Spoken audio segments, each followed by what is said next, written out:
Jadi setelah peristiwa Isra Mi'raj, Nabi Muhammad itu kembali ke Mekah ya, dengan hati sangat kuat, namun lingkungan yang di Mekah itu semakin membenci Nabi, semakin mencekik ya. Kaum Quraisy bukan hanya menolak risalahnya Nabi, tapi kaum Quraisy juga memperolok-olok, menghina, ngenyek kisah Mi'raj yang tidak masuk akal. Ya. Abu Jahal kumpulkan orang-orang, ya, kaumnya Nabi Muhammad kumpulin semuanya, diojok-ojokin bahwa Nabi Muhammad itu ngomongnya ngawur. Nah, dia bilang begitu supaya nggak percaya. Mereka berkata sinis, bagaimana mungkin engkau pergi ke Baitul Maqdis dan ke langit dalam waktu 1 malam? Nah, jadi mereka pada nggak percaya. Bagaimana bisa ke Baitul Maqdis? Yang dikerjakan Baitul Maqdis itu kalau di jalan kaki 30 hari. Ini kok bisa semalam gitu loh.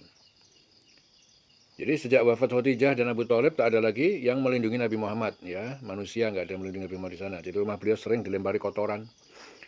Jalan yang dilalui Nabi sering diserang ya, sering dicemooh, bahkan para sahabat disiksa tanpa belas kasihan. Ya, setelah backingan Nabi Abu Thalib Khadijah nggak ada, sering dianiaya ya, disakitin. Bilal diseret di padang pasir dengan batu di dadanya. Ya, ada juga namanya Khabbab bin Al-Arad, itu juga dibakar ya, dibara di punggungnya. Disiksa. Sumayyah dibunuh karena mempertahankan iman. Ammar juga menangis di bawah cambuk Quraisy, dicambuk, dipecutin. Ya, itu penyiksaan-penyiksaan orang Quraisy, kafir Quraisy. Kemudian Mekah akhirnya apa? Menjadi penjara besar bagi orang-orang yang beriman. Namun Rasulullah tidak pernah berhenti berdakwah, tetap berdakwah walaupun disakitin, walaupun dipojokkan, tetap aja berdakwah. Hanya kini Rasulullah itu sadar bahwasanya Mekah itu menolak risalah. Mekah nggak mau menerima risalah. Ya, maka Rasul mulai menatap keluar. Mulai Rasulullah untuk berpikir bagaimana untuk berdakwah di luar Mekah. Jadi Rasul bersabda, beliau Rasul berkata dengan doanya pada suatu malam berdoa, ya Allah, kepada siapa engkau serahkan aku? Kepada orang yang jauh yang akan memperlakukanku dengan keras. Ya, jika engkau tidak murka kepadaku, aku tidak peduli. Itu hadis Ibnu Ishaq. Ya, setelah kegagalan di Taif, beliau mulai menyusun rencana dakwah baru, yaitu strateginya apa setelah itu? Nabi ingin berdakwah dan targetnya sekarang ganti pada musim haji. Ya, jadi selalu Nabi dakwahnya itu selalu membuat inovasi ya, selalu membuat perubahan-perubahan strategi sesuai dengan kondisi. Jadi dakwah itu tidak monoton. Ya, kalau dengan cara A dihambat, ya, selalu membuat strategi baru, cara B dihambat lagi, membuat cara C. Pokoknya jangan bosan-bosannya dalam berdakwah, selalu membuat perubahan-perubahan ke arah yang lebih sesuai dengan kondisi. Jadi menyusun rencana dakwah baru, musim haji dijadikan kesempatan oleh Nabi. Jadi semua kabilah Arab itu datang ke Mekah dari Najd, Yaman, Yamamah, Bahrain hingga sampai Yasrib. Ya, mereka membawa dagangan unta ya. Ke dagangan bawa unta ya. Kalau haji itu seperti itu. Jadi kalian mesti bertanya-tanya, Islam itu datangnya terakhir, haji itu rukun Islam, ya kan? Tapi Nabi Muhammad baru nyebarin Islam, kok orang-orang udah pada pergi haji? Ya, jelas ya? Kenapa begitu? Ya, perlu kalian ketahui bahwasanya haji itu, syariat haji, ajaran haji itu sudah ada sejak dulu ya. Sebelum Nabi Muhammad lahir, itu sudah ada ajaran haji, yaitu ajaran yang diajarkan siapa? Nabi Ibrahim. Itu warisan ya, ajaran diajarkan Nabi Ibrahim. Yaitu agama Hanif namanya Nabi Ibrahim. Jadi agama tauhid ya, mengisahkan kepada Allah. Orang-orang yang ikut Ibrahim ya taat kepada Allah ya. Jadi Nabi Muhammad itu melanjutkan ajaran Nabi Ibrahim ya. Islam itu bukan ajaran baru, tapi ajaran menyempurnakan ajaran-ajaran sebelumnya, gitu ya. Paham ya? Makanya sebelum Nabi menyampaikan Islam secara sempurna sudah ada haji dulu. Bahkan dulu pernah Raja Abraha itu ngamuk kan. Orang-orang setiap musim haji pada pergi ke Mekah. Abraha itu dari mana? Raja Yaman kan? Habib Yaman ya. Berarti itu? Orang Yaman kan yang ngaku keturunan Nabi kan sebutannya Habib tuh. Nah, Abraha itu kan Raja Yaman. Dia kepengen supaya orang-orang itu nggak ke Mekah hajinya. Akhirnya dia membuat tempat haji di Yaman. Gitu loh. Supaya orang itu pergi ke Yaman, maka Ka'bah kepengen dihancurin sama dia. Makanya waktu itu kan Raja Abraha itu ingin menghancurkan Ka'bah, kemudian dihadang sama apa? Burung dihajar sama burung ababil. Gagal dia kan. Ya, Raja Abraha sampai punya pemikiran seperti itu, tujuannya apa? Supaya orang-orang hajinya nggak ke Mekah gitu loh. Supaya beloknya ke Yaman. Ya, jadi ajaran haji sudah ada sejak sebelum Nabi Muhammad. Ya. Jadi strategi haji itu akhirnya digunakan Nabi untuk mendakwai orang-orang yang haji supaya mereka itu kenal Islam, ya, masuk Islam. Rasulullah memutuskan untuk mendatangi satu persatu kabilah yang datang pada musim haji. Bukan sekedar mengajak beriman, tapi juga mencari perlindungan, ya, agar dakwah bisa tetap hidup. Ya, artinya Nabi mencari apa? Mencari sekutu, ya, mencari apa? Mencari backingan atau mencari dukungan atau mencari teman-teman ataupun mencari apa itu? Mencari apa itu namanya? Pendukung-pendukung, ya, supaya orang-orang bisa mendukung Islam. Strategi yang dipakai Nabi adalah pada musim haji. Jadi tenda-tenda kabilah itu mereka berada di arah lembah Mina, di pasar Ukas. Jadi di antara keramaian itu Rasulullah berjalan bersama Abu Bakar, ya, karena Rasulullah itu namanya Nabi membawa cahaya, tentunya dengan langkah-langkah yang memberikan getaran yang sangat positif. Abu Bakar yang mengenal banyak kabilah itu sebagai pengantar, mengenalkan beliau kepada para pemimpin. Jadi Abu Bakar itu memang dari dulu, karena Abu Bakar itu kan banyak hubungannya, jadi dia banyak kenal banyak kabilah. Dia menemani Rasulullah yang berdakwah ditemani sama Abu Bakar. Jadi Abu Bakar memperkenalkan Nabi Muhammad kepada siapa? Kepada pemimpin-pemimpin kabilah. Rasulullah yang berdakwah kepada mereka. Ya. Jadi mereka duduk di bawah naungan, ya, naungan kain besar. Rasulullah menyampaikan risalah tauhid. Aku mengajak kalian kepada kalimat yang mempersatukan manusia. Tidak ada Tuhan selain Allah dan aku adalah utusannya. Ya, kalimatin sawa, kalimat yang satu, yang sama. Ya, alla ta'budu illallah. Ya, kalian jangan menyembah selain Allah. Dan aku adalah utusannya. La ilaha illallah Muhammadur Rasulullah. Jadi pemuka mereka itu seperti Beharah bin Firas, dia menatap, ya, dengan rasa ingin tahu. Ia bertanya, jika kami membaiatmu, Allah memenangkanmu atas musuh-musuhmu, apakah kekuasaan itu akan menjadi milik kami setelahmu? Lalu Nabi menjawab dengan lembut, perkara itu sepenuhnya milik Allah. Allah itu memberikannya kepada siapa yang dia kehendaki. Ya, kemudian Beharah mengerutkan kening. Kami menyerahkan leher kami kepada orang Arab. Lalu kekuasaan itu pergi dari kami. Nah, tidak, wahai Quraisy. Ya, mereka menolak. Dan Rasulullah berdiri, mengucapkan salam dan berkata kepada Abu Bakar dengan tenang. Mereka telah menolak kebenaran dan Allah akan memberikannya kepada kaum lain. Ya. Jadi Rasul itu menyampaikan kepada kabilah itu ada yang menerima, ada yang menolak. Kemudian pada musim berikutnya beliau mendatangi Banu Hanifah dari Yamamah, suku yang kaya dan kuat. Beliau menyampaikan risalah yang sama, namun mereka menolak juga dengan kasar. Ibnu Ishaq berkata, aku tidak mendengar ada kabilah yang lebih buruk jawaban dan sikapnya terhadap Rasulullah daripada Banu Hanifah. Ya, jadi ironisnya beberapa tahun kemudian dari suku ini juga muncul Musailamah al-Kadzab, si pendusta yang mengaku Nabi. Ya, jadi kemudian suatu hari di pasar Ukas, Abu Bakar melihat kabilah Banu Syaiban dari arah timur. Mereka duduk dengan baju perang, nampak gagah. Abu Bakar berkata, wahai Rasulullah, mereka itu bangsawan yang berakal dan berani. Beliau menghampiri mereka. Rasulullah menyampaikan, aku mengajak kalian kepada Allah. Tiada Tuhan selain Dia. Lindungilah aku agar aku dapat menyampaikan risalah Allah, risalahnya. Akhirnya pemuka mereka, Al-Munhana bin Harisah, dia menjawab dengan bijak, kami punya perjanjian dengan Persia di tepi Eufrat. Kami tidak ingin melanggar perjanjian itu. Tapi jika engkau ingin perlindungan di bawah atau perlindungan di wilayah kami sendiri, kami siap. Ya, Rasulullah menunduk lalu berkata, kalian telah berkata benar. Tidak ada kebaikan dalam agama yang tidak dibela dengan keberanian.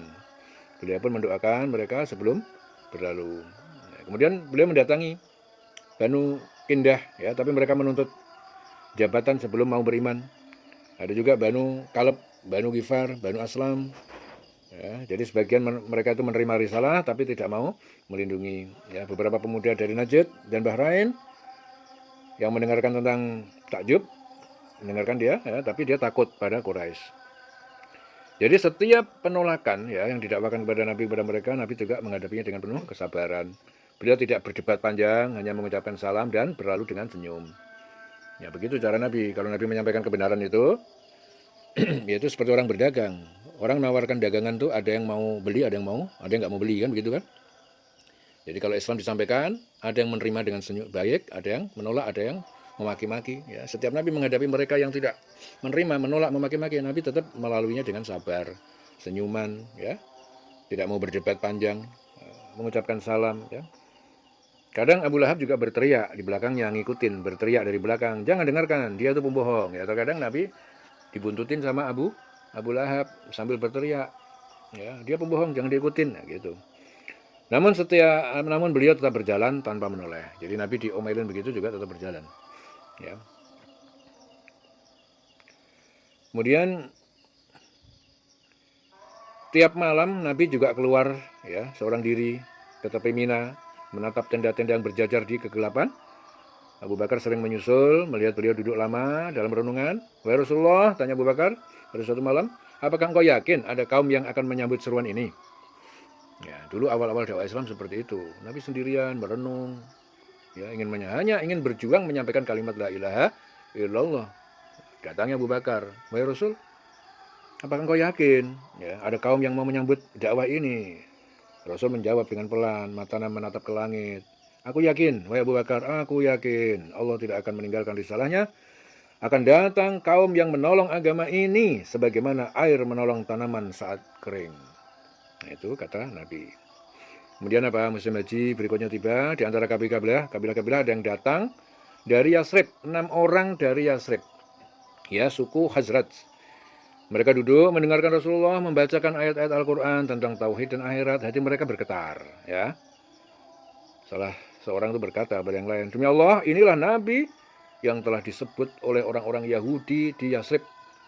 Mereka selalu mengancam kami dengan kedatangannya. Jangan sampai mereka mendahului kita beriman kepadanya. Ya, yang mereka pun beriman. Ya, mereka pulang membawa kabar ke Yasrib dan di sanalah mulai Islam itu tumbuh dengan cepat. Ya, dimulai dari Yasrib. Yasrib itu mana? Yasrib itu daerah mana? Madinah. Ya, jelas ya. Jadi dakwah Nabi itu bukan berjalan dengan mulus. Ya, memberitahu kebaikan ditolak, dicemooh, dilempar telak, wes. Itulah perjuangan seperti itu. Tapi Nabi tetap istiqomah, ya, walaupun diguncang dengan berbagai goncangan. Ya. Jadi pada musim haji tahun sekitar ke-11 kenabian, musim haji tahun sekitar ke-11 kenabian, Rasulullah itu masih melakukan dakwah dari tenda ke tenda di Mina. Nah, beliau berbicara dengan lembut, ya, tapi juga tegas.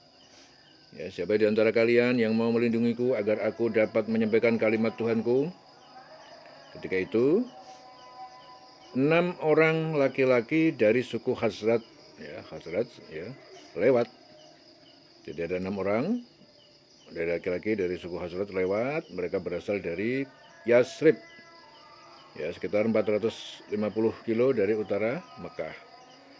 Yasrib itu mana? Madinah. Ya.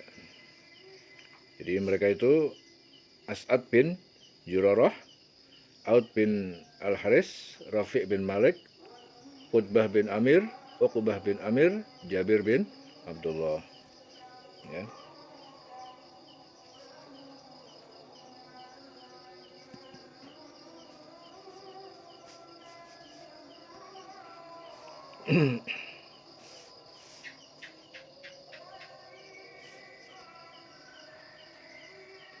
Jadi mereka itu duduk mendengarkan Rasulullah SAW membaca ayat-ayat Al-Quran. Hati mereka juga akhirnya bergetar ayat-ayat itu. Sama seperti nubuah yang sering diceritakan oleh kaum Yahudi di Yasrib, ya, yang tinggal berdampingan dengan mereka. Jadi mereka itu saling berpandangan. Kemudian mereka juga berkata, demi Allah, inilah Nabi yang telah dijanjikan oleh orang-orang Yahudi. Jangan sampai mereka itu mendahului kita beriman kepadanya. Ya, jadi di tempat itu juga mereka beriman dan berbaiat kepada Rasulullah SAW. Ya, jadi belum sebagai baiat perang, tapi sebagai ikrar iman dan dakwah. Jadi setelah musim haji selesai, 6 orang itu pulang ke Yasrib membawa cahaya baru, ya. Jadi mereka mulai menyebarkan ajaran Nabi dengan cara yang sangat sederhana, ya. Mereka membacakan ayat-ayat Al-Quran yang mereka hafal, kemudian mereka berbicara dengan keluarga, tetangga, sahabat, ya, tentang Rasulullah yang mereka temui di Mina. Jadi mereka berbicara, menyampaikan, ya, tentang Rasulullah, ya, waktu ketemu di Mina. Jadi mereka menyampaikan pesan Rasul untuk mengajak masyarakat Yasrib meninggalkan penyembahan berhala dan bersatu di bawah tauhid. Jadi dakwah Rasul yang pertama itu, inti daripada dakwah itu apa? Tauhid, yaitu mengesahkan Allah. Nah, mereka menyembah berhala sebelumnya agar sesembahan-sesembahan itu dihilangkan semuanya, kecuali yang satu, kembali kepada Allah, ya. Jadi dalam kerangka dakwah itu yang paling penting adalah kembali kepada tauhid, menyampaikan tauhid. Jadi Yasrib saat itu terpecah oleh perang panjang, ya, antara dua suku besar, yaitu Aus dan Khazraj. Setiap suku sudah lelah dengan pertikaian itu, ya, apalagi beberapa tahun sebelumnya terjadi perang Bu'ah. Perang Bu'ah itu perang berdarah antara keduanya, yaitu suku Aus dan suku Khazraj. Jadi mereka juga mulai menambahkan tokoh pemersatu, ya. Maka ketika berita tentang Nabi dari Mekah itu menyebar, banyak orang dari Yasrib itu berpikir, inilah pemimpin yang bisa menyatukan kita, ya. Jadi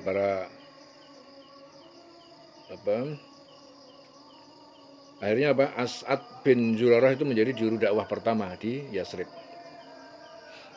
Ia berbicara dari rumahnya, lalu mengundang orang-orang berkumpul untuk sholat bersama. Beberapa orang masuk Islam lewat tangannya itu seperti Sa'id bin Ubadah, tokoh Khazraj, Usaid bin Hudair, ya, pemimpin suku Aus, Sa'ad bin Mu'az, kepala suku Aus yang kelak gugur di perang Khandaq. Ada Abu Al-Haytham bin At-Tayhan, ada Ubay bin Ka'ab, kelak menjadi ahli Quran besar di Madinah. Ubay bin Ka'ab. Dalam setahun Nabi Muhammad SAW dikenal, ya, di setiap rumah di Yasrib. Cukup dalam 1 tahun nama Nabi Muhammad SAW terkenal di Yasrib. Meskipun beliau belum pernah ke sana, jadi Nabi belum pernah ke Madinah, tapi nama Nabi sudah terkenal, ya. Jadi beliau belum pernah ke sana, dan kaum yang beriman juga mulai tumbuh dari dua suku, Khazraj dan Aus, sehingga Islam menjadi kekuatan baru di kota itu, ya. Kemudian musim haji berikutnya, tahun ke-12 kenabian, ya. Akhirnya datang 12 orang muslim dari Yasrib. Di antara mereka ada 5 orang dari 6 orang yang pernah melakukan kontak dengan Nabi pada musim yang lalu. Sedangkan seorang lagi tidak hadir kali ini. Yang tidak hadir adalah Jabir bin Abdullah bin Ri'ab, ya. Dan 7 orang lainnya yang baru, yaitu Mu'ad bin Haris Ibnu Afra' dari Bani An-Najjar, suku Khazraj. Ada lagi Zakwan bin Abdul Qais dari Bani Zuraik, suku Khazraj. Kemudian Ubadah bin As-Samit dari Bani Ghanam, suku Khazraj. Yazid bin Sa'labah dari suku Bani Ghanam, suku Khazraj. Al-Abbas bin Ubadah bin Nadlah dari suku Bani Salim, ya, suku Khazraj. Abu Al-Haisam bin At-Tayhan dari suku Bani Abdul Al-Ashhal, suku Aus. Ada lagi Uwaim bin Salidah dari Bani Amr bin Auf, ya, suku Aus. Jadi 2 orang terakhir tadi itu yang berasal dari suku Aus, sedangkan sisanya itu berasal dari suku Khazraj, ya.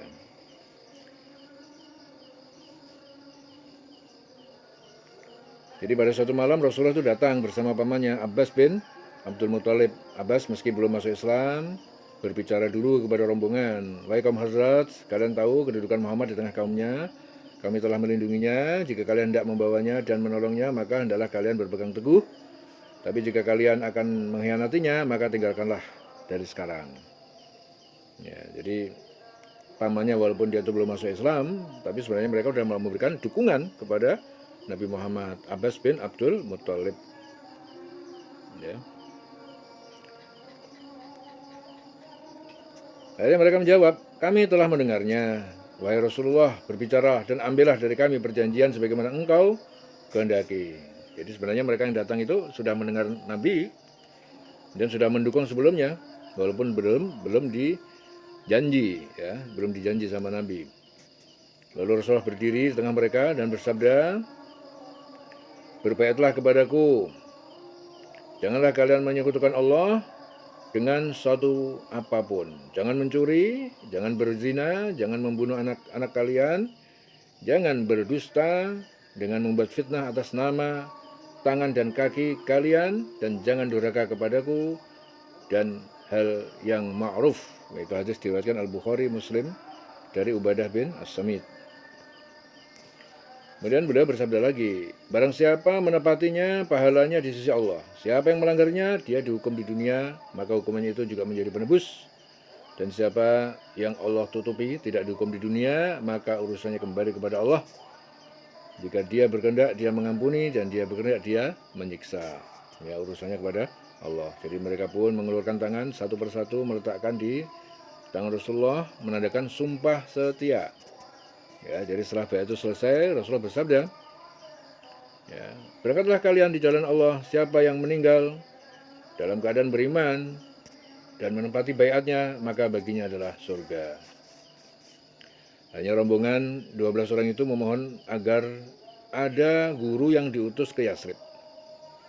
Maka Rasulullah mengutus Mus'ab bin Umair, pemuda Quraisy yang tampan, lembut, cerdas, dan fasih, ya, dan bacaan Al-Qur'annya juga bagus, yang merupakan sahabat Nabi Muhammad yang dikenal sebagai duta pertama, ya, dai pertama dalam sejarah Islam. Jadi kisah Mus'ab bin Umair radhiyallahu an itu salah satu yang paling menyentuh dalam sejarah Islam, ya, Mus'ab bin Umair.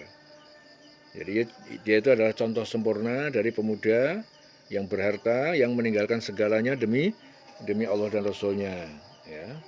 Dari kemewahan menuju kepada syahid. Jadi awal keislamannya itu ketika Rasulullah mulai berdakwah secara rahasia di rumah Al-Arqam bin Abil Arqam, Mus'ab termasuk orang yang pertama-tama datang diam-diam. Ya, jadi ia mendengarkan ayat Al-Quran, kemudian hatinya luluh. Diriwayatkan juga oleh Ibn Hisam, ya, Mus'ab bin Umair itu masuk Islam dengan sembunyi-sembunyi karena takut pada ibunya yang keras. Ia beribadah secara rahasia hingga suatu hari Utsman bin Tolhah melihat sholat itu lalu melaporkan kepada keluarganya. Ibunya marah besar, dipukul dia, diikat lalu dikurung, ya, dalam rumah agar tidak mengikuti Nabi Muhammad. Namun Mus'ab itu berkata, wahai ibu, aku telah beriman kepada Allah dan Rasulnya, tidak ada kekuasaan bagimu atas hatiku. Ya, ketika Rasulullah SAW memberi izin hijrah pertama ke Habasyah, ke Ethiopia, Mus'ab termasuk di antara rombongan pertama yang hijrah, ya, meninggalkan kemewahan Mekah menuju negeri asing demi menjaga iman. Ya, jadi setelah beberapa waktu Mus'ab juga kembali ke Mekah. Akhirnya apa? Kaumnya tuh hampir tak mengenalinya lagi. Ya, tubuhnya kurus, pakaiannya kasar, tapi wajahnya tetap bercahaya. Ya, ketika Rasulullah melihatnya, beliau menatap lama, lalu meneteskan air mata. Beliau bersabda, aku telah melihat Mus'ab ini. Dulu di Mekah tak ada pemuda yang lebih lembut hidupnya dari dia. Tapi cintanya kepada Allah dan Rasulnya menjadikannya meninggalkan semuanya itu. Ya, jadi setelah pertemuan baiat Aqabah yang pertama, Rasulullah memilih Mus'ab bin Umair sebagai utusan resmi pertama ke Yasrib. Ya, jadi tugasnya apa? Mengajarkan Al-Quran, menuntun para sahabat baru, dan menyatukan penduduk yang baru mengenal Islam. Jadi Mus'ab tinggal di rumah As'ad bin Zurarah. Keduanya mengajak orang Yasrib kepada Islam hingga tak ada rumah di antara Aus dan Khazraj, melainkan semuanya di dalamnya ada Muslimnya.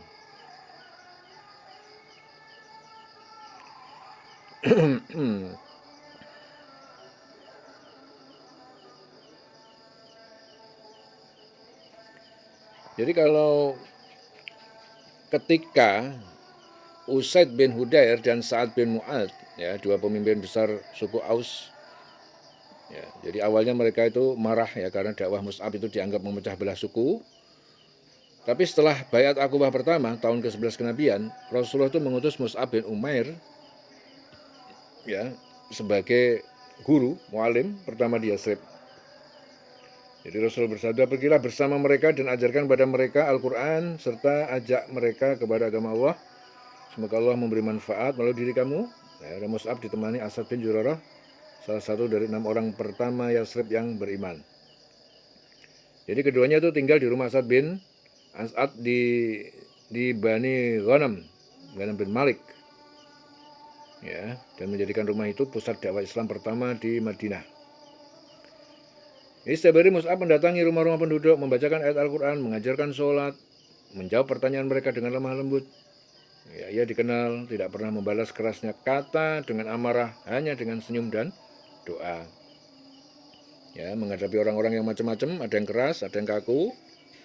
Ya, namun Mus'ab dia tetap senyum, ya, mendoakan. Ya, di antara kaum yang masih menolak saat itu ada dua pemimpin suku Aus, yaitu Sa'ad bin Mu'ad, kepala kabilah Bani Abdul Asal, ya, pemimpin berwibawa di Yasrib. Ya, yang kedua adalah Usaid bin Hudair, bangsawan ahli tombak, ya, orang dekatnya Sa'ad.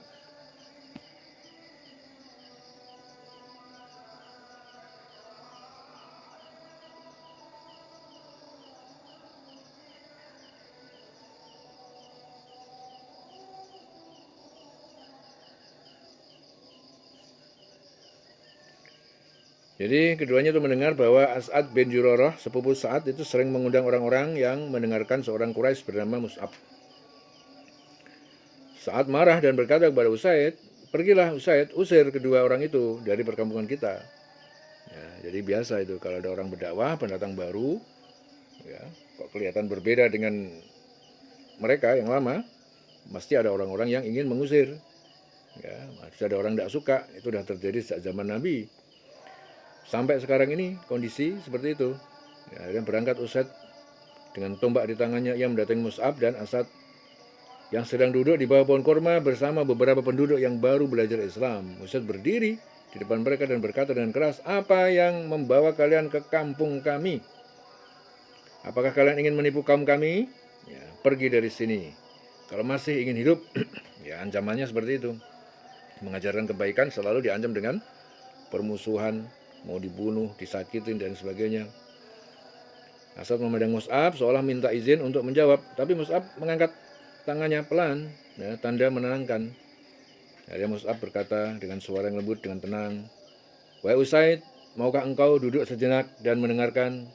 Jika kau suka dengan apa yang kami sampaikan, terimalah. Jika tidak, kami akan pergi dan tidak memaksa. Ya, itu jawabnya. Usaid menatap wajah Mus'ab. Jadi ketenangan pemuda Quraisy itu membuatnya enggan menolak dengan kasar. Ketika ia menancapkan tombaknya ke tanah dan duduk, Mus'ab mulai membacakan ayat-ayat Al-Quran, surah Al-Baqarah, ya, menjelaskan tentang tauhid, keadilan, persaudaraan. Ya, suara Mus'ab itu lembut, makhrajnya fasih. Ya, setiap kalimat seperti menembus hati dia. Jadi Usaid mendengarkan dalam diam, wajahnya dengan yang tegas itu mulai berubah pelan-pelan. Matanya lembut. Ketika Mus'ab selesai, Usaid menunduk dan berkata pelan, alangkah indahnya perkataan ini. Bagaimana caranya seorang masuk ke dalam agama ini? Mus'ab berkata akhirnya, engkau mandi, bersihkan dirimu, lalu bersyahadat, asyhadu alla ilaha illallah wa asyhadu anna Muhammadan Rasulullah. Ya, setelah itu engkau sholat 2 rakaat. Ya, akhirnya Usaid melakukan di tempat itu juga. Ia masuk Islam di bawah pohon kurma. Ia berkata, sekarang aku akan pergi kepada Sa'ad dan akan kuajak dia mendengarkan sebagaimana aku mendengarkan. Ketika Usaid kembali, Sa'ad melihat wajahnya berubah, bercahaya dan tenang. Ia berkata, demi Allah, Usaid tidak pergi dengan wajah seperti ini. Ada sesuatu. Usaid menjawab, aku sudah berbicara dengan keduanya. Aku tidak melihat keburukan dari mereka, tapi lebih baik engkau sendiri pergi mendengarkan mereka. Ya, akhirnya Sa'ad pun mengambil tombaknya dan berangkat ke tempat Mus'ab. Ya, Ketika sampai ia berkata dengan nada tinggi, "Wahai kaum yang datang kepada kami dengan ajaran baru, apa maksud kalian? Kalian menyesatkan kaum kami?" Musa menjawab dengan kalimat yang sama, "Wahai Sa'ad, maukah engkau duduk mendengar? Jika engkau suka, terima. Jika engkau tidak suka, kami akan berhenti." Saat menatapnya lama, lalu duduk, Musa pun membacakan ayat-ayat dari surah Zukhruf dan surah Al-Adiyat. Ya, getaran suaranya, makna ayat itu menghujam hati Sa'ad. Jadi tak lama kemudian Sa'ad berkata dengan mata perembeh-perembeh, ya, terkaca-kaca, "Alangkah indah dan benar perkataan ini. Bagaimana kalian masuk ke dalam agama ini?" Musa mengajarkan bersyahadat. Ya, lalu saat sholat 2 rakaat, setelah itu berdiri dan berkata, "Sesungguhnya kaumku adalah keluarga besar. Jika aku berbicara kepada mereka, tidak ada satupun yang menolak. Aku akan ajak mereka semuanya."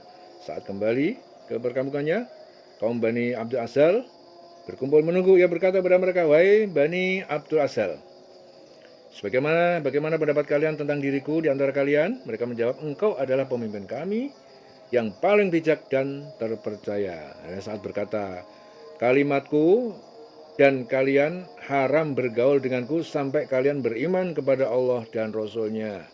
Maka seluruh Bani Asad al-Asal masuk Islam pada hari itu juga. Ya, dalam satu sore, ya, satu kabilah berubah menjadi Muslim. Ya, jadi dakwah yang dengan lembut, bijak, berkata yang benar, itu bisa menembus ke dalam jiwa, ke dalam hati.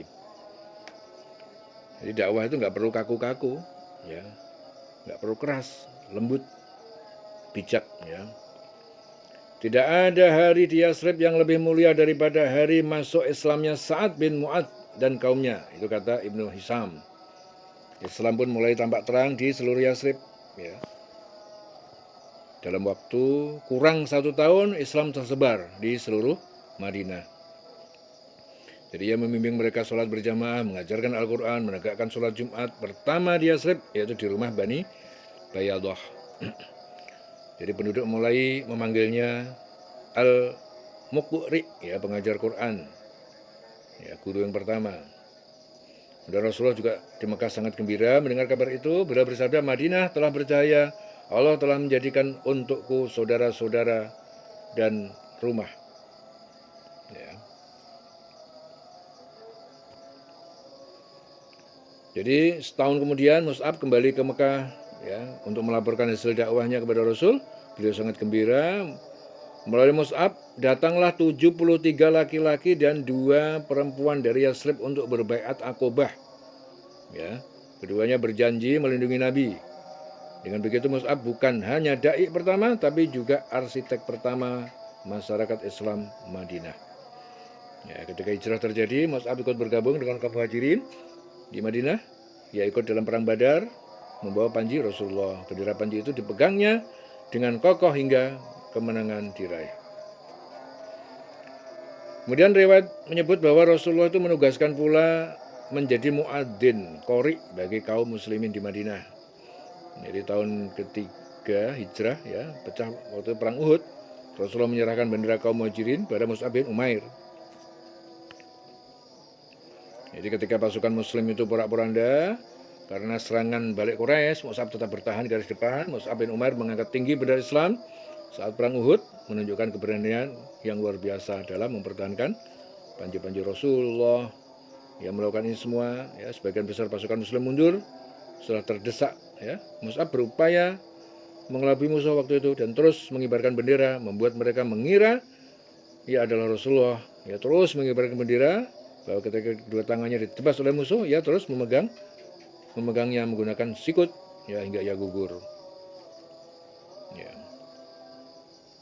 Jadi Ibnu Sa'ad itu meriwayatkan seorang musyrik, Ibnu Kumayyah, itu menebas tangan kanan Mus'ab. Ya, maka ia berpegang bendera dengan tangan kiri. Setelah ditebas, lalu tangan kirinya ditebas pula. Maka ia tetap mendekap di dadanya sambil berkata, "Muhammad hanyalah Rasul." Lalu ia gugur. Tubuhnya jatuh menutupi bendera agar tidak jatuh ke tanah. Ya, setelah perang selesai, Rasulullah berjalan di antara para syuhada. Ketika melihat jasad Mus'ab, beliau berhenti lama, tubuhnya hanya ditutupi selai kain kecil. Bila ditarik penutup kepalanya, kakinya terbuka. Bila penutup kakinya yang ditarik, kepalanya terbuka. Rasulullah bersabda, berkata pelan, dengan mata basah beliau menunduk dan bersabda, aku bersaksi bahwa kalian semua adalah syuhada di sisi Allah. Lalu Nabi berdoa, semoga Allah merahmatimu, wahai Mus'ab. Dulu aku melihatmu di Mekah memakai pakaian terbaik, dan kini engkau terbungkus hanya selembar kain. Ya. Jadi Ibnu Katsir dalam Al-Bidayah wa Nihayah juga menulis, Mus'ab meninggal tanpa meninggalkan harta, tanpa rumah, tanpa pakaian yang layak. Tapi dia meninggalkan jejak yang tidak pernah padam, ya, yakni Islam di Madinah. Jadi pada musim haji tahun ke-13, 13 kenabian, yaitu sekitar bulan Juni tahun 622, datang sebanyak ya kurang lebih dari 70 orang kaum muslimin dari Madinah untuk menunaikan haji, ya. Jadi Madinah itu Yasrib, ya. Jadi mereka datang itu bersama rombongan para jamaah haji dari kaum mereka yang masih musyrik juga. Jadi orang musyrik haji juga itu. Musyrik tapi juga haji. Ya, jadi datang bersama jamaah haji dari kaum yang masih musyrik. Jadi kaum muslimin itu saling bertanya di antara mereka saat masih berada di Yasrib atau sedang dalam perjalanan. Jadi hingga kapan mereka harus membiarkan Rasulullah berkeliling dan diusir di lereng-lereng bukit dalam keadaan ketakutan. Jadi ketika dia tiba sampai ke Mekah, terjadilah kontak rahasia ya antara mereka dengan Rasulullah yang menghasilkan kesepakatan ya di antara kedua belah pihak untuk berkumpul pada pertengahan hari tasyrik ya di celah yang terletak di sisi Aqobah. Jadi kesepakatan kumpul di sana. Tempat di mana terdapat jumroh ya, jumroh ula ya di Mina. Jadi pertemuan tersebut itu akan dilaksanakan itu dalam suasana yang sangat rahasia ya di tengah kegelapan malam. Jadi strategi zaman dulu itu Nabi juga udah melakukan strategi rahasia, diam-diam ya, semua kondisional ya.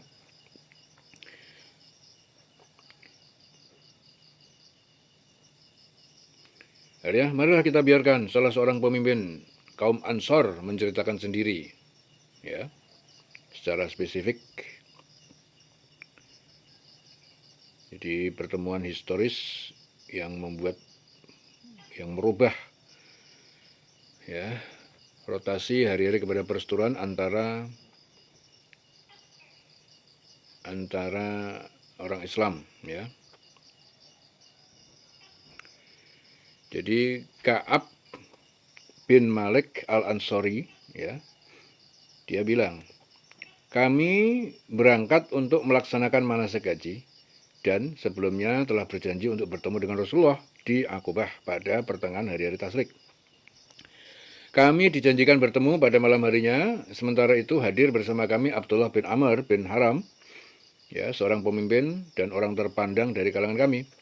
Ya, kami mengajaknya bersama kami dalam hal ini untuk sementara kami merahasiakan urusan ini dari kaum musyrikin yang berada di rombongan kami. Lalu kami berbicara kepadanya dan berkata, wahai Abu Jabir, sesungguhnya engkau ini adalah salah seorang pemimpin kami dan orang terpandang di antara kami. Jadi kami ini tidak suka dengan keadaanmu saat ini yang menyebabkan kamu menjadi kayu bakar api neraka kelak. Kemudian kami mengajaknya untuk memeluk Islam dan memberitahukannya perihal janji kami untuk bertemu dengan Rasulullah di Aqobah. Lalu dia masuk Islam dan menghadiri baiat Aqobah bersama kami, ya, serta terpilih sebagai seorang pemimpinnya. Ya, Ka'ab melanjutkan. Lalu kami tidur pada malam itu bersama kaum kami di perkemahan. Ya, kami di perkemahan ya. Hingga ketika sudah mencapai sepertiga malam, kami meninggalkan perkemahan kami menuju ke tempat perjanjian dengan Rasulullah dengan sembunyi-sembunyi dan mengedap-edap bagaikan burung ya, sembunyi-sembunyi. Akhirnya kami berkumpul di celah dekat Aqobah. Jumlah kami waktu itu 73 orang laki-laki dan 2 orang perempuan, yaitu Nasibah binti Ka'ab Ummu Amr dari kabilah Bani Mazin bin An-Najjar dan Asma binti Amr, Ummu Mani' dari Bani Salamah.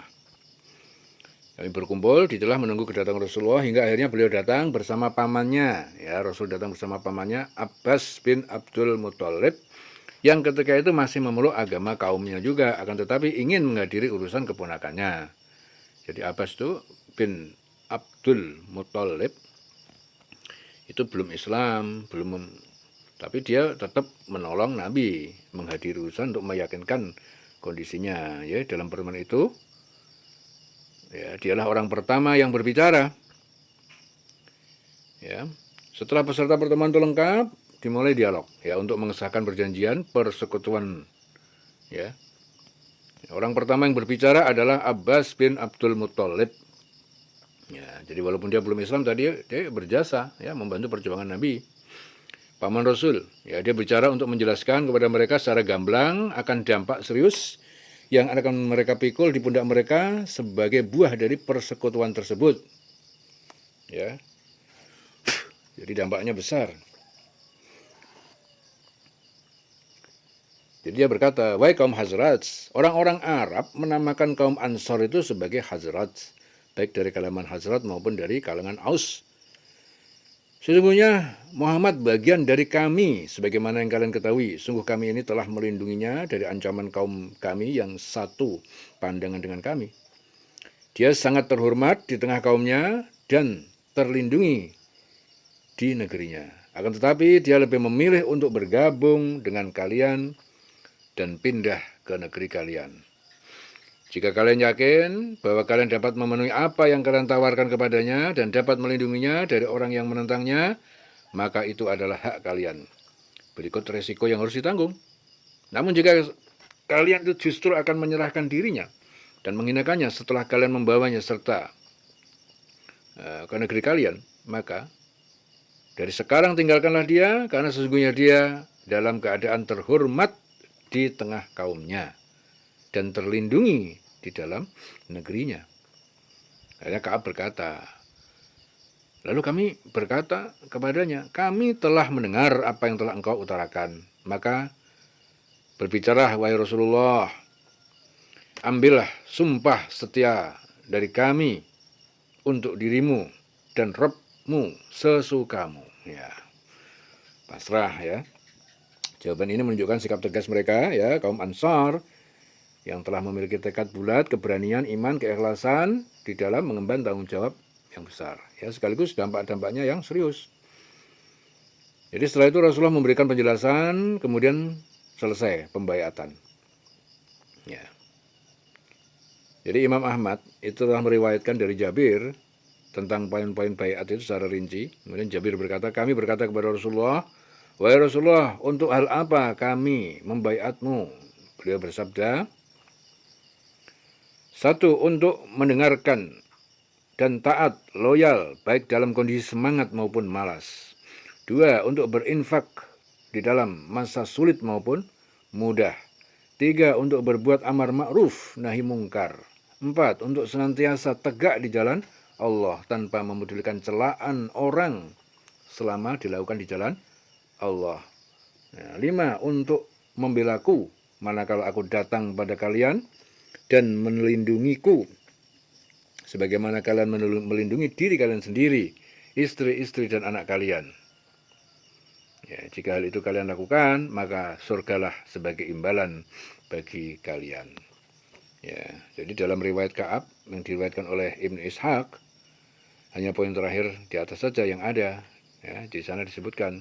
Jadi Ka'ab itu berkata, lalu Rasulullah berbicara seraya membacakan ayat Al-Quran dan berdoa kepada Allah, mendorong mereka untuk masuk Islam. Kemudian bersabda, aku membaiat kalian untuk melindungiku sebagaimana kalian melindungi istri-istri dan anak kalian. Kemudian Al-Bara' bin Ma'rur, dia memegang tangan beliau seraya berkata, ya, demi zat yang telah mengutusmu dengan hak sebagai nabi, sungguh kami akan melindungimu sebagaimana kami melindungi jiwa dan istri kami. Ya, baiatlah kami, wahai Rasulullah, demi Allah kami dan ahli. Ya, demi Allah kami, ya, dan para ahli strategi perang dan ahli dalam membuat senjata, kami mewarisi hal tersebut secara turun-temurun dari leluhur kami. Ya, Ka'ab berkata, pada saat Al-Bara' berbicara kepada Rasulullah, tiba-tiba Abu Al-Haytham bin At-Tihan itu menyela, wahai Rasulullah, sesungguhnya terdapat tali atau persekutuan antara kami dengan orang-orang Yahudi, dan kami akan memutusnya. Apakah kiranya bila kami lakukan hal itu, kelak Allah memberimu kemenangan, engkau akan kembali lagi ke keharibaan kaummu dan meninggalkan kami? Ka'ab berkata, lantas Rasulullah pun tersenyum, kemudian bersabda, bahkan darah kalian adalah darahku, kehancuran kalian adalah kehancuranku juga. Aku adalah bagian dari kalian, dan kalian adalah bagian dariku. Aku akan memerangi orang yang kalian perangi, dan mengadakan perdamaian dengan orang yang kalian akan adakan perdamaian dengannya. Jadi setelah pembahasan tentang syarat-syarat baiat rampung, dan mereka bersepakat untuk segera melangsungkan, berdiri dua orang laki-laki dari angkatan pertama yang masuk Islam pada 2 musim lalu, yaitu tahun ke-11, tahun ke-12 kenabian. Jadi salah seorang dari keduanya berdiri lalu disusul oleh seorang lagi untuk mempertegas kepada para hadirin akan dampak serius dari risiko yang harus dipikul, sehingga mereka tidak hanya sekedar membaiat, kecuali setelah benar-benar mengetahui secara jelas hakikatnya.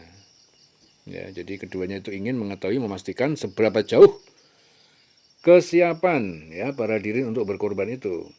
Karena Ibu Ishaq berkata, tak kala mereka berkumpul untuk berbaiat, ya, berkata Al-Abbas bin Ubadah bin Nadah, apakah kalian itu mengetahui untuk apa kalian berbaiat terhadap orang ini, yakni Rasulullah? Mereka menjawab, ya. Dia berkata lagi, sesungguhnya kalian akan membaiatnya untuk memerangi orang-orang berkulit merah dan hitam. Jika kalian nantinya melihat bahwa setelah harta kalian musnah karena tertimpa musibah dan para pemuka kalian dibunuh, kalian akan menyerahkannya, maka demi Allah, dari sekarang urungkan niat kalian. Bila kalian melakukannya, maka hal itu akan menjadi kehinaan bagi kalian di dunia dan di akhirat. Dan jika kalian nantinya melihat akan mampu menepati janji dari apa yang kalian tawarkan kepadanya, sekalipun harta-harta musnah, para pemuka kalian terbunuh, maka ambillah dia, sebab demi Allah, hal itu adalah baik buat kalian di dunia dan di akhirat. Jadi mereka berkata, kalau begitu kami akan mengambilnya, sekalipun dengan resiko harta kami musnah, para pemuka kami terbunuh, ya, karenanya. Wahai Rasulullah, apa imbalan bagi kami dalam hal itu? Bila mana kami dapat menepatinya? Beliau menjawab, surga. Ya, lalu mereka berkata, bentangkanlah telapak tanganmu. Kemudian beliau membentangkan telapak tangannya dan mereka pun membaiatnya.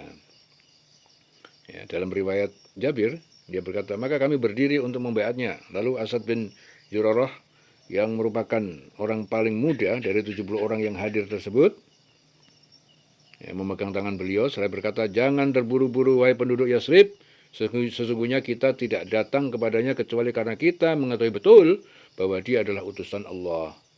Ya, sesungguhnya keputusan untuk membawanya keluar dari kota Mekah saat ini berarti memisahkan diri dari orang-orang Arab secara keseluruhan. Ya, terbunuhnya orang-orang pilihan kalian dan pedang, ya, siap menebas kalian. Ya, karenanya jika kalian akan bersabar atas hal itu, maka lakukanlah dan kalian akan mendapatkan pahala dari Allah. Namun, jika kalian mengkhawatirkan keselamatan diri kalian, maka biarkanlah saja. Dan hal itu adalah alasan paling logis di sisi Allah. Ya.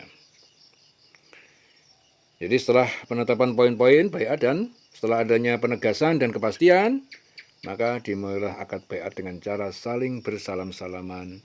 Setelah mereka mengisahkan ucapan Asad bin Zurarah tersebut, akhirnya Jabir berkata, lalu mereka berkata, wahai Asad, singkirkan tanganmu dari kami, demi Allah, kami tidak akan meninggalkan baiat ini dan tidak pula membatalkannya. Ya, ketika itu barulah Asad menyadari bahwa besarnya kesiapan orang-orang Ansar, ya, untuk berkorban di jalan dakwah ini, dan dia pun dapat memastikan, ya, hal itu sebagai dai besar, ya, bersama Mus'ab bin Umair, ya, di mana dia merupakan orang yang lebih dulu mengukuhkan baiat ini. Jadi Ibnu Ishaq juga berkata, Bani An-Najjar mengklaim bahwa Abu Umamah, ya, Asad bin Zurarah adalah orang pertama yang menjabat tangan Nabi. Ya, setelah itu dimulai baiat secara umum Ya, dalam hal ini Jabir berkata, lalu kami satu persatu mendatangi beliau dan beliau mengambil baiat dari kami dan memberikan kepada kami surga sebagai imbalannya. Sedangkan baiat yang dilakukan oleh dua orang wanita yang menyelesaikan kejadian itu berupa ucapan saja, sebab Rasulullah tidak pernah sama sekali menjabat tangan wanita yang bukan mahramnya. Jadi setelah baiat rampung, Rasulullah meminta agar 12 orang pemimpin yang tugasnya itu memimpin kaumnya dan mewakili mereka dalam mengemban tanggung jawab atas pelaksanaan poin-poin tersebut. Beliau berkata kepada mereka, seleksilah 12 orang, ya, jadi seleksi 12 orang pemimpin dari kalangan kalian untuk menjadi penanggung jawab terhadap apa yang terjadi dengan kaum kalian. Jadi seketika juga pemilihan mereka dilaksanakan dan menghasilkan masing-masing 9 orang dari kalangan suku Khazraj dan 3 orang dari kalangan suku Aus. Ya, nama mereka adalah dari yang terpilih dari suku Khazraj, Asad bin Zurarah bin Ad, Sa'ad bin Rabi bin Amr, Abdullah bin Rawahah bin Sa'labah, Rafi' bin Malik bin Al-Adlan, Al-Barra' bin Ma'rur bin Sakhar, Abdullah bin Amr bin Haram, Ubadah bin Ashamid bin Qais, Sa'ad bin Ubadah bin Tulaim, Al-Mungdir bin Amr bin Hunais. Ya. Kemudian para pemimpin terpilih dari suku Aus, Usaid bin Hudair bin Sama, Sa'ad bin Hasamah bin Al-Haris, Rifa'ah bin Abdul Munzir bin Zubair. Ya, jadi setelah pemilihan selesai, Nabi mengambil janji lain terhadap mereka ini sebagai para pemimpin pilihan yang diserai tanggung jawab. Beliau berkata, kalian bertanggung jawab atas kaum kalian sebagaimana pertanggungjawaban kaum Hawariyin kepada Isa bin Maryam, sedangkan aku adalah penanggung jawab bagi kaumku, yakni kaum muslimin. Ya, mereka berkata, kami bersedia. Ya. Jadi setelah perjanjian rampung dan para peserta hampir saja akan berpencar, salah satu setan menyingkapnya. Namun karena penyingkapan itu terjadi pada detik-detik terakhir dan berita ini tidak mungkin disampaikan kepada para pemimpin Quraisy secara rahasia, ya, agar mereka dapat melihat orang yang berkumpul di celah-celah secara mendadak, maka setan berdiri di puncak bukit serai berteriak dengan suara yang tidak pernah terdengar sekencang itu, wahai penghuni rumah-rumah, apakah kalian ingin mengetahui Muhammad dan para penganut agama baru yang bersamanya? Sungguh mereka telah berkumpul untuk memerangi kalian. Ya. Ini setan menyingkap perihal perjanjian. Lalu Rasul bersabda, inilah Azabul Aqobah, ya, nama setan. Jadi Azabul Aqobah, Rasul bilang begitu. Jadi Azabul Aqobah itu nama setan. Demi Allah, aku akan mengkonsentrasikan diri untuk menghadapimu, wahai musuh Allah. Kemudian beliau menyuruh mereka untuk berpencar dan kembali ke barak masing-masing. Ya, jadi setan juga sempat turun tangan ingin merusak, ya, strategi baiat Aqobah itu. Jadi ketika mendengar suara setan tersebut, Al-Abbas bin Ubadah bin Nahda berkata, demi zat yang mengutusmu dengan kebenaran, jika engkau menghendaki, maka besok kami akan menggempur penduduk Mina dengan pedang-pedang kami ini. Lantas Rasul bersabda, kita belum diperintahkan demikian. Akan tetapi, kembalilah kalian ke barak masing-masing. Lantas mereka pun kembali dan tidur hingga pagi. Ya, siapa nama setannya tadi itu? Ya, siapa? Azabul Aqobah. Ya, itu nama setan. Jadi ketika berita tersebut telah sampai ke telinga kaum Quraisy, terjadilah kegemparan di tengah mereka yang menimbulkan suasana tidak stabil, kesedihan karena mereka sangat mengetahui persis ekses, ya, yang akan disemai oleh baiat seperti itu. Akibatnya apa? Secara langsung terhadap diri mereka dan harta mereka. Maka begitu pagi menyingsing, berangkat rombongan besar yang terdiri dari para pemimpin Mekah dan para penjahat kelas kakap menuju ke perkemahan Yasrib guna mengajukan protes keras atas dilaksanakan perjanjian. Mereka berkata, wahai khalayak suku Khazraj, Sungguhnya telah sampai berita ke telinga kami bahwa kalian telah mendatangi teman kami ini, ya maksudnya Nabi Muhammad, ya, untuk kalian bawa keluar dari negeri kami dan membaiatnya dalam upaya menyerang kami. Dan sungguhnya demi Allah, tidak ada satu perkampungan pun dari perkampungan yang dihuni bangsa Arab yang lebih kami benci bergejolaknya perang antara kami dan mereka selain kalian. Jadi manakala kaum musyrikin dan suku Hasyim tidak tahu menahu soal baiat tersebut karena dilakukan dengan penuh rahasia dan dalam kegelapan malam, maka mereka dengan serta-merta bangkit untuk bersumpah atas nama Allah bahwa tidak terjadi hal seperti itu dan kami tidak mengetahuinya hingga datanglah mereka menghadap Abdullah bin Ubay bin Salul yang langsung membantahnya dan berkata, ini berita batil, tidak pernah terjadi. Dan kaumku tidak akan ada yang berani lancang terhadapku seperti ini. Andai kata aku berada di Yasrib, niscaya kaumku tersebut tidak berani berbuat seperti itu terhadapku hingga menunggu perintahku dulu. Ya, sementara kaum muslimin di kalangan mereka satu sama lain saling memandang dan tutup mulut, tidak seorang pun dari mereka yang berbicara, menyanggah ataupun membenarkan. Akhirnya para pemuka Quraisy lebih cenderung membenarkan keterangan kaum musyrikin, lalu pulang dengan tangan hampa. Ya, jadi orang yang sudah berbaiat itu ya, mau diserang oleh mereka, tapi ya adalah ada orang yang tidak tahu menahu tentang baiat itu, dia berdiri menyanggah persoalan itu. Nah, orang muslimin diam aja. Ya, jadi yang dikatakan itu, jadi orang muslimin juga nggak bohong, ya dia diam aja, cuma saling berpandangan mata. Nah, tapi yang menjawab justru orang yang nggak tahu tentang itu, dijawab nggak ada itu pertemuan baiat di sini, nggak ada itu. Nah, yang jawab memang nggak tahu. Ya.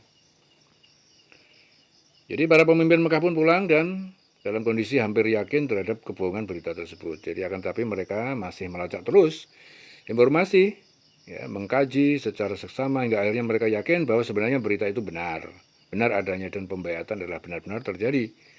Jadi berita tersebut diketahui setelah para jamaah haji pulang, ya, jamaah haji pulang ke negeri mereka masing-masing. Pasukan berkuda kaum Quraisy bergegas mengejar orang Yasrib. Namun semua ini ibarat nasi telah menjadi bubur. Ya, hanya saja mereka yang masih sempat memerkoi Sa'ad bin Ubadah dan Al-Munzir bin Amr langsung mengejar mereka.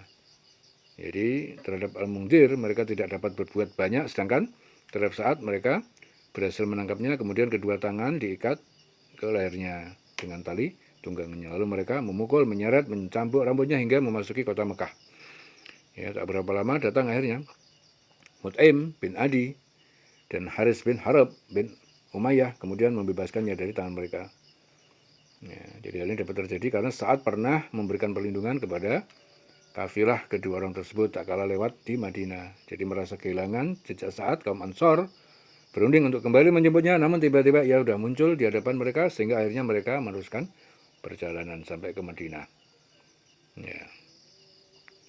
Itu baiat Aqobah yang kedua, ya, yang dikenal sebagai baiat Aqobah Kubro. Ya, baiat Aqobah Kubro. Ya, dulu yang pertama itu baiat Aqobah yang pertama, yang masih kecil.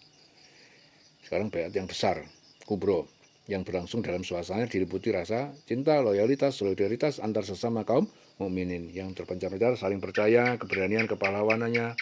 Ya, seorang mukmin dari kalangan penduduk Yasrib, ya, amat empati terhadap saudara yang tertindas di Mekah, fanatik terhadapnya, ya, murka orang yang mendoliminya, ya.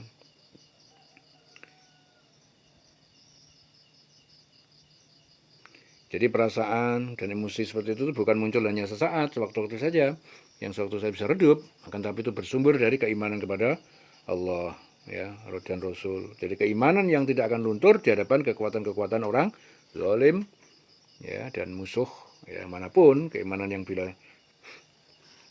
betul-betul yang sangat dalam. Jadi dengan keimanan yang seperti itu, kaum muslimin mampu menorehkan berbagai amalan di atas lembaran-lembaran masa yang meninggalkan bekas yang tiada bandingnya, baik masa lampau maupun masa yang akan datang. Ya.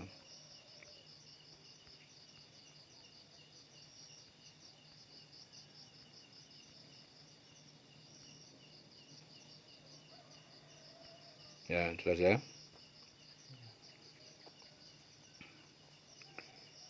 Jadi ingat ya kata-kata Ka'ab.